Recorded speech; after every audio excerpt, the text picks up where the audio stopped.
Online businesses are gradually taking over, whether we like it or not.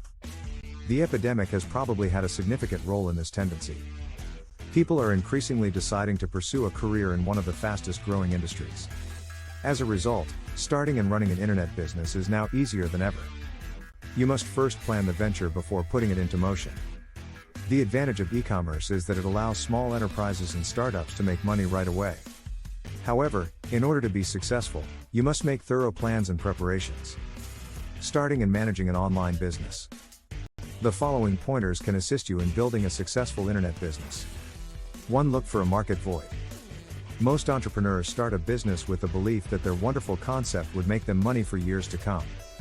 Regrettably, this is rarely the case. The majority of their company efforts fail due to a lack of market demand for their products or services. Validate the idea before deciding to launch a business. This entails conducting market research and identifying a gap. Then, question a few clients about their wants and whether they think your proposal is a good fit. This is especially critical if you plan to sell things. You'll know whether or not pursuing the idea is worth your time and money based on the comments. 2. Become acquainted with the rules governing online business. Online businesses, like brick-and-mortar enterprises, must follow all applicable laws and regulations. Despite the fact that they require fewer licenses, you must obtain them in order to operate a legitimate online business. As a result, the next stage is to iron out all of the legal kinks. E-commerce is governed by regulations in every country and local community. Take some time to learn about the rules that govern online businesses. The majority of them may be found on official government websites and platforms. Because this is such a significant problem, speak with city authorities or clerks to learn everything you need to know about the paperwork and taxes you must file. 3. Put together a sales pitch. You need a sales pitch whether you're selling services or stuff. It's a captivating presentation that highlights the benefits of your product or service line. The buyer's journey from the moment they find your brand to the moment they make a purchase should be covered in the sales pitch. Every sales proposal should pique the target audience's interest. A catchy headline or tagline is the simplest approach to accomplish so.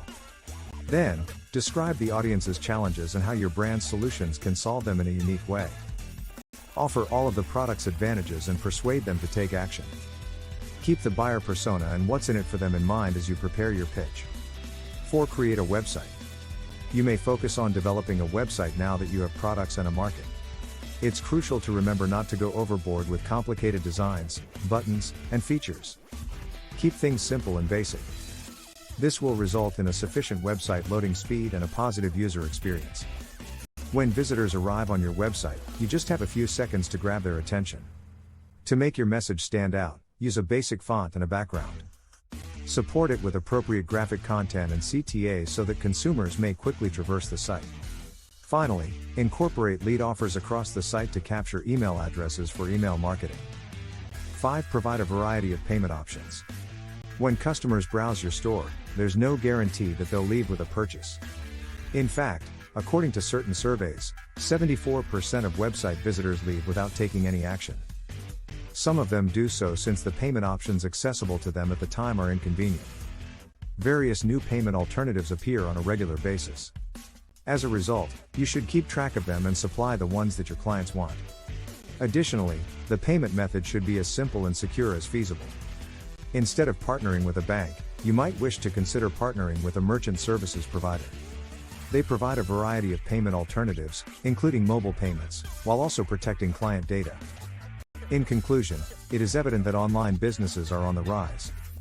The pandemic has only accelerated this trend. There are many reasons for this, but ease of access and convenience are two of the main factors. This is good news for consumers, who now have more choices than ever before. However, it is also a challenge for traditional businesses, which must find ways to compete online. The bottom line is that online businesses are here to stay, so we all need to adapt.